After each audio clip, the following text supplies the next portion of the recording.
WIKISPEED April 15th, 2014, Lynnwood, Washington, United States shop. Here's an S2000 steering rack. That's a Honda part for their S2000 car. And I have it sitting here, in this case in front of chassis number 6. I have the suspension plates leaning against the sides, which I'll use later as a guide. And I have the steering rack sitting on a piece of 6-inch by 6-inch tube. The only reason is to hold it at the same height it will be held when it's mounted to the front of the car. So it's in position 6 inches above the floor of the chassis. On the sides, these are the tie rod ends, this black piece here, that come with the Honda S2000. They're short for our purposes.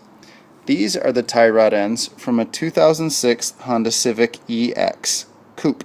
And they're the same tie rod ends as all the Honda Civics except the SI. They might even be the same as the SI, but they're the same as the EX, DX, LX, and the Value Edition if that's available in your area. We're going to switch them, and you can see how much extra length that's going to add. That lets us work with our modular suspension. So we use the tie rod ends from a 2006 Honda Civic, any model except the SI, and please leave in the comments if you find out if it's the same as the SI. But the steering rack from a Honda S2000. The reason why is it's wider, and also it's set up for what's called front steering, where the steering axis is in front of the wheel axle line. And we're going to remove its tie rod ends and replace them with the Honda Civic tie rod ends.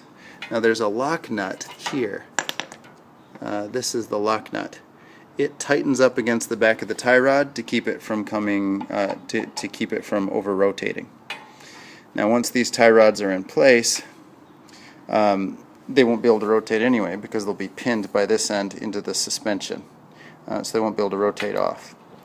Now we know we have the steering, left side on the left side and the right side on the right side, tie rod ends, because of this curvature.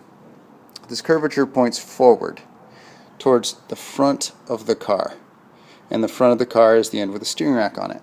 It turns forward because when we have a wheel on here, a wheel or a tire, my fingers are representing the hollow area inside the wheel. When the wheel turns, it won't intercept the tie rod end. So the wheel can turn both directions and the tie rod end gets out of the way with its curved shape. Now why not this? Well, because we know our suspension is designed for this bolt to stick up into it.